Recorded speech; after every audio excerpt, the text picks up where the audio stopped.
Hey everybody, this is Rustin Rose of Metalholic and Metal Nation, and joining us today, Dave Starr and Lyndon Wilde of WildeStarr. How is everything in your world? We're doing great. Doing really good. Thanks for having us. Absolutely. It's good to get a chance to talk. I got to tell you, I'm sort of having flashbacks to the Informant and the Omni and Stone years. Oh, yeah. Yeah, definitely. Are you in the Bay Area? Not anymore, but I used to be the editor of the Informant magazine with Andy Hernandez and everything, and it's just that was my stomping grounds, back when you were some good times back then. Absolutely. So, and you guys are in Houston these days, I believe. Were you guys hit hard by the hurricane? Well, our neighborhood sure was, and we had an investment property that was totaled, but our home didn't get affected, so we're really grateful for that. It could have been a lot worse, so we're really thankful. Absolutely, absolutely. So it's been 5 years since A Telltale Heart. Why so long between the albums? There were a few factors, one being that we relocated to Houston, which took, that was a big effort to move everything, and I had to set the studio up again. We moved from the Bay Area to Houston because Dave's mom wasn't doing well, so we came out here for family reasons. And it took a little time to get set up again. In addition to that, we had other elderly parents getting sick or passing away, so just a lot going on for us. And the other thing is I didn't want to let anything go that wasn't really good, and I tried to put my best effort on every single song on this new record because it was important to me. And I kind of looked at it as if every single song could be a single. Whether or not it turned out that way, that was how I tried to approach it. So I wanted to take my time. Well, when we started writing this album, the situation in our family was not what it turned out to be, and that was that London's brother committed suicide. So her lyrical narrative and narrative on the album completely changed from when we first started writing. So I think it shifted.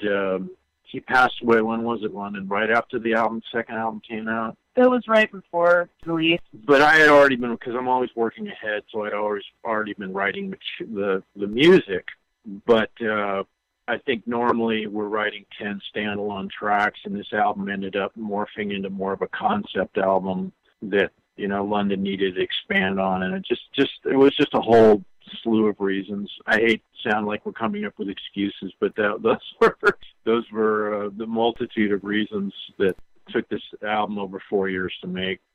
No, and it makes perfect sense. I mean, conceptually, Beyond the Rain is something, as you said, a lyrical catharsis for London to address the loss of her brother Gary. Tell us about the music from sort of a sonic standpoint.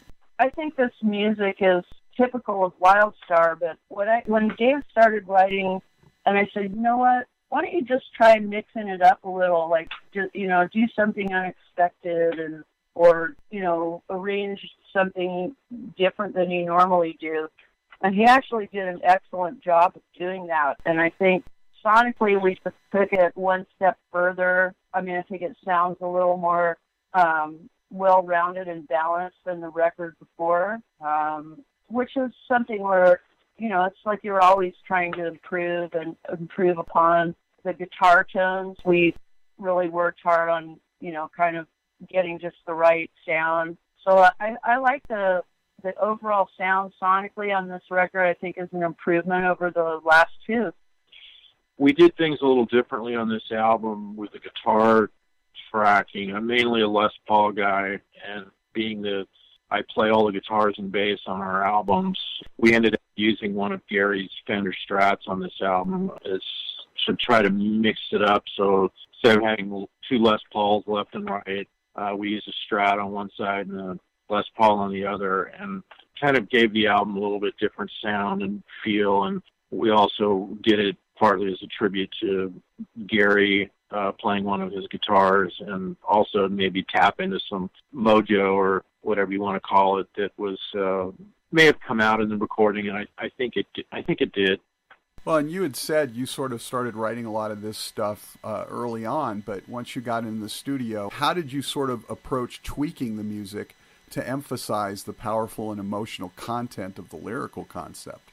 it didn't really change my writing, because I had probably had 10 or 15 songs musically, guitar and bass parts written, plus or minus some tweaking, but it ended up changing direction lyrically, and I mean, Lennon. So what I did is, it's really odd, because I took the order that we happened to track the songs in, and that's the order I followed to tell my story, and with the exception of one switch. And it just flowed that way. I just took what Dave had musically. I told the story with the songs in the same order we tracked them in the studio.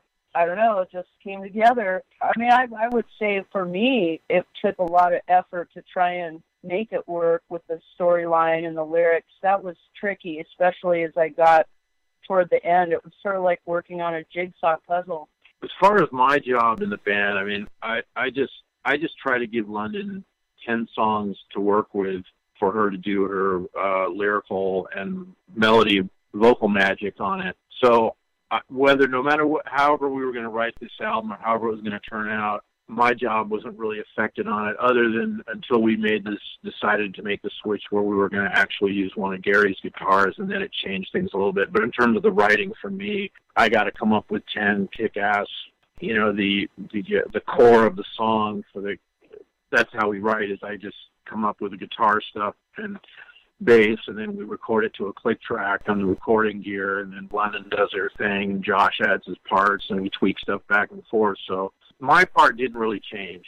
My job is just to create 10 palettes for London to work with, and that's what I do. So what was the biggest challenge in making the new record? Well, this is the first album that we've recorded that we used 2 different studios. Also, just want to mention, Josh stayed in California, so that added a little bit of a layer of complexity. I actually flew out to California several times and worked with Josh. So it's like half of the album was done in California, half of it in Houston, but, it all came together, and like he said, emotionally, yeah, I mean, there were days where I just didn't feel like going there, because I commit 100% emotionally when I'm writing and recording, which I basically do at the same time. I don't sit down and write poetry and then go in the studio and then sing the poetry I wrote. I actually record and write simultaneously. So sometimes it was hard to say, hey, today I'm going to invest, or I'm going to go to that place today.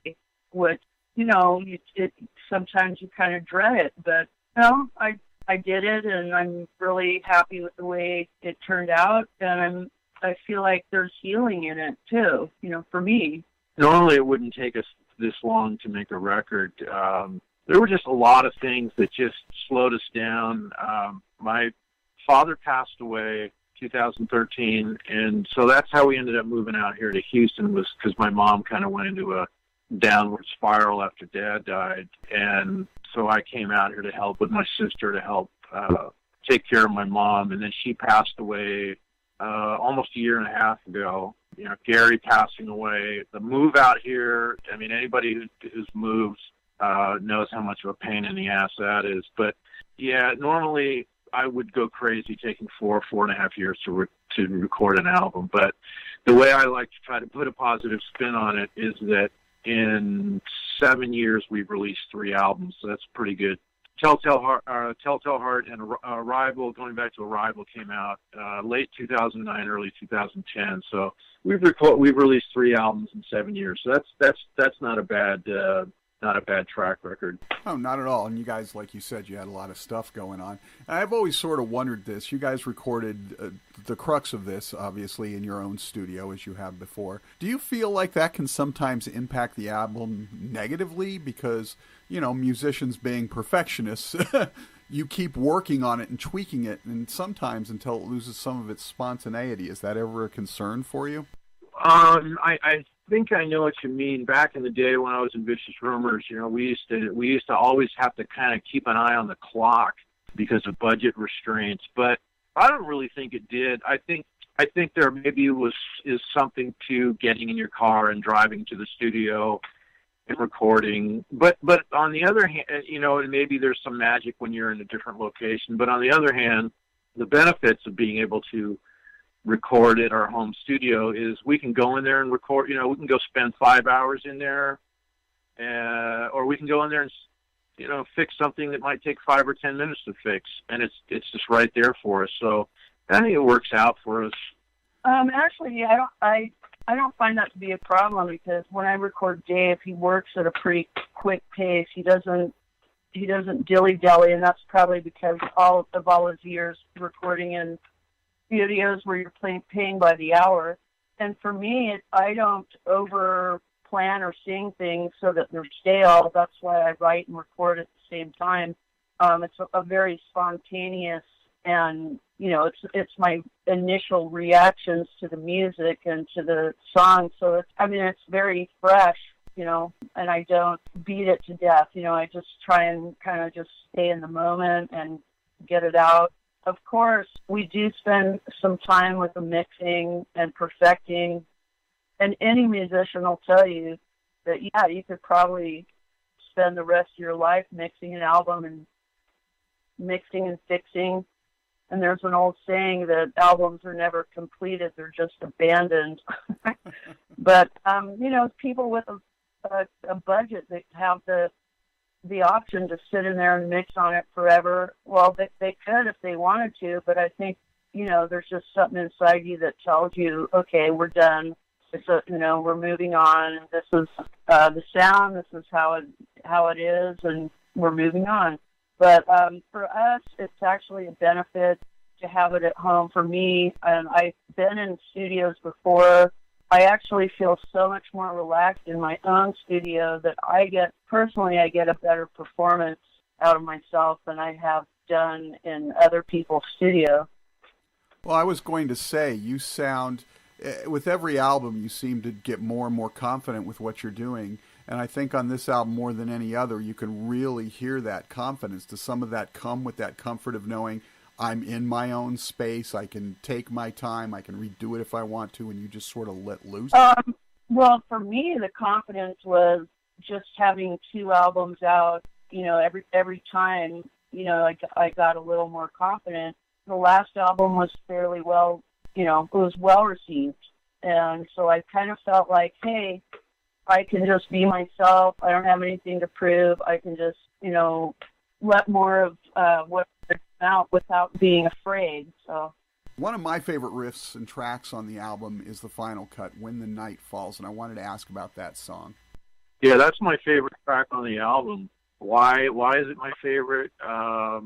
I don't really know. I think everything that we represent and everything that we stand for musically kind of just came together perfectly in that song. The melody line, one of the more interesting things on that song is when I write the music and I give it to London, I don't have any idea what she's going to do. And I say to her, I said, this is my idea for the verse.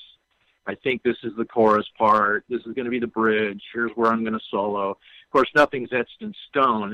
There's flexibility and things can get changed around. But I remember thinking on that chorus part, the chord progression is rather complicated. And I remember thinking, boy, this is kind of weird. I wonder if she's just going to come back to me and say, you got to change this. This is just too crazy to sing lyrics over. And I thought, I don't know what she's going to do on this, but the chorus on that song is just so awesome. And it's over a rather complex moving chord progression. And I was blown away when I heard it because I had no clue. Sometimes when we write a song, I'll have an idea in my head, but on this song, I had no ideas whatsoever. And London just really blew me away with the work that she did on that song, When the Night Falls. It's, like I said, it's my favorite on the album. I love the solo. I love everything about it. London, what do you think? Oh, well, that song is, it's got, like Dave said, it has all the elements that are classic WildeStarr with a lot of, it's got the tempo is brisk and a lot of energy, and has a lot of melodic elements. Harmony guitars. Yeah. So it's a really good, well-rounded song. I agree. It's not my favorite on the album. It's one of my favorites. I'm really proud of it. I think it's a good song. So if that's his favorite, which one's your favorite? Oh, just me personally, the one I enjoy listening back to the most is Down Cold. That one, just the emotion in it just kind of grabs me. And because there's so much openness in the verses with they're kind of a quiet guitar arpeggio, you can hear the subtleties of my voice more. Because normally in WildeStarr, there's so much music going on, it is a little hard to cut through. So the album itself has a very sort of dark quality to it. Obviously, there was a lot of loss and things going on in your life. And the artwork sort of has that dark Gotham-esque quality to it. Did you guys have sort of a concept for that, or did you sort of leave that to the artist? We didn't have any artwork for the album, and Dave stumbled onto this concept artist that's worked in film, and he did an amazing. I'm trying to remember his name is Jonas Deroe. I think he's from Belgium, and he's works out of Tokyo, and he's a conceptual artist in the film industry, and he's worked on a lot of blockbuster movies. And when we were looking for something for Beyond the Rain, I did a Google search, and I don't remember what I searched for, but it was something like Dark Rain or Rain at Night or Haunting Rain.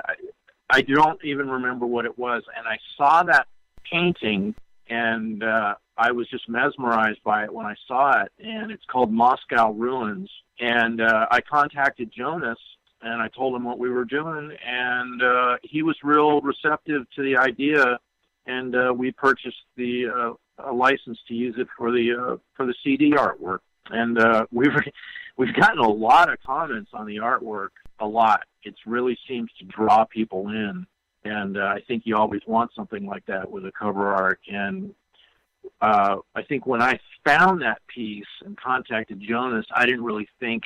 I always just think, okay, London and I like this, so we're going to run with it. But I didn't expect so much positive feedback coming back from fans and listeners out there around the world saying, wow, that artwork is amazing.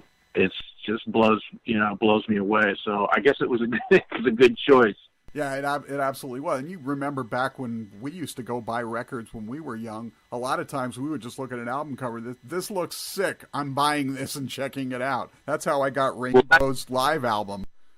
So that's how I actually got into Judas Priest, who were one of my biggest influences. I was in a record store in Michigan and flipping through records, and I saw that Judas Priest album cover in 1979, and I had never heard them before, and I just thought it looked cool. I saw the album cover that really kind of sucked me in, and I turned around and I go, wow, these guys look pretty crazy. I bought it, and the rest is history. So that was my introduction to Judas Priest. Well, the other thing that I used to do, I'm sure everybody did, is while you were listening to the record, you would look at the album cover and all the pictures on the inside and outside and back cover, front cover, and it was, part of the experience. So, yeah, it does definitely, it's that kind of cover where you could probably look at it while you're listening to the, music, and it fits.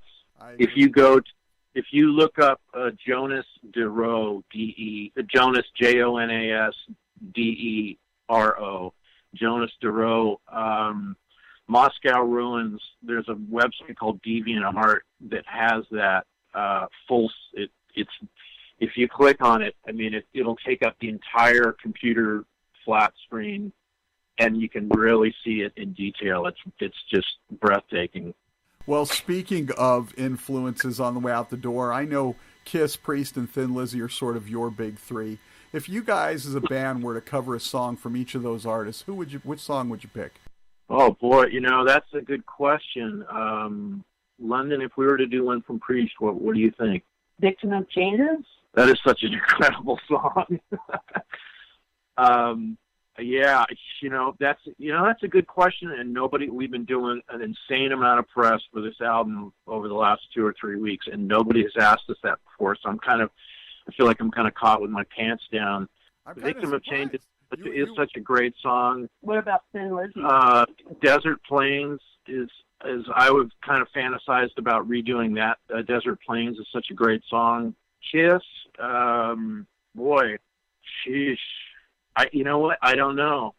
They were the band that introduced me to music, to playing the guitar, and I'm kind of dumbfounded right now. We just did a Metal Express radio show and picked Sweet Pain off Destroyer. I'll just throw that one out there. Maybe that would be kind of cool to do. It's one of my favorite songs off Destroyer. And as for Thin Lizzy, boy, another thing where I'm kind of stumped. Maybe Sun Goes Down off Thunder and Lightning. It's kind of a real haunting song. I think that's the first one that kind of comes to mind that might have kind of a little bit of a WildeStarr vibe to it. And those are all excellent choices. In London, of course, I know that you are a big Ronnie James Dio fan. What Dio song would you pick? Children of the Sea. You guys need to do like a little WildeStarr EP of covers, I think. So. Yeah, you know, actually we did a cover for the Japanese version of our last album, and we did pick a Dio song. But I think it would be definitely fun to do Priest. Well, we did the bonus track on the Japanese version of Telltale Heart is Neon Nights by Black Sabbath. Oh, nice. See, now I'm going to have to go track down the Japanese versions. This always sort of sucks for us North American people. Well, very few people seem to know about this because for whatever reason, I don't think that track ever got pirated and uplifted to YouTube or the internet anywhere, because I've looked around for it myself. So it's kind of like a little rare gem from the WildeStarr catalog that many people just don't seem to know about. But I thought it turned out really good. Yeah, we kind of did it at the last minute when the Japanese label asked us for a bonus track, and we were kind of scratching our heads. We threw it together pretty quick, but I think it sounds really great. All right, so last question. This is sort of for you, Dave, because this winter marks the 30th anniversary of what is arguably Vicious Rumor's seminal masterpiece, Digital Dictator. Can you take us back real quick and just sort of tell us your memories of making that album? Yeah, boy, it's just amazing. 30 years ago, we recorded that album. Came out, I think, early 88. I think we had the record release show at the Omni in Oakland in April of 1988. Yeah, the album release was February, if memory serves. You might be right, because I think we had a full-page ad in Band Magazine for it. But we recorded it in 87, so right. The recording is 30 years old, and that's just frightening. We recorded that album at Prairie Sun Studios in Cotati, the same place we did the previous album, Soldiers of the Night. The recording session was kind of a blur. Mike Varney had everybody on very tight reins, budgetary-wise, for the recordings for Shrapnel Records. We had 100 hours to do those albums, and I think we went over budget to pushed it all the way to 116 hours on Digital Dictator. I think we went 8 hours over on Soldiers of the Night, and that's not a lot of time to record a record. But Carl and Mark, who I was responsible for bringing into the band, thank you, had only been in the band probably, maybe it was about, I think they both joined in late 86. So they had been in the band maybe about 7, 8, maybe 9 months by the time we recorded that album. I really don't remember. I think it was the summer or fall of 87. Things went really smoothly, as I recall. Several things that stand out. I just wasn't happy with the way the bass tracks sounded, and I actually went back in, and I don't even know if Mike Varney or the album producer knew this, but I went and re-recorded all my bass tracks with the engineer Dino Alden one night, and I re-recorded, I think, the entire album, and just bam, bam, bam, did everything. I don't remember what it was I was upset about, but I know it was enough for me to call up Dino. I think that was his name, Dino Alden, the engineer, and we just went in there one night, and we just went through everything and redid everything. Another interesting little nugget about that record is that a lot of people don't know is at the end of the crest, and I don't know if you know this, but if you crank the volume way up, Jeff is laughing. It goes, "We will go together." Jeff's going, "Gather, gather." And it trails off. And if you really boost the volume up, you can hear me laughing in the background because we were all standing around the microphone doing the background chant. And Jeff made this really funny face, and I just started busting up, and we left the laughter in at the very end. But I've talked to a lot of people who don't know that that's in there because it really trails off towards the end, and a lot of people don't catch it. But it's a great album. It stood the test of time. I'm very proud of it. I co-wrote 3 songs off that record. Digital Dictator, I wrote the intro myself. Replicant and RLH I co-wrote. So it's a great album. A lot of people still talk about it today, and it's still selling. Dave London, WildeStarr, the new album, Beyond the Rain. Thank you so much for taking some time to chat with us. Hey, thanks for having us. We appreciate it greatly. Absolutely. Have a wonderful holiday, and we'll talk with you soon. You too. All right. Thanks a lot. Bye-bye.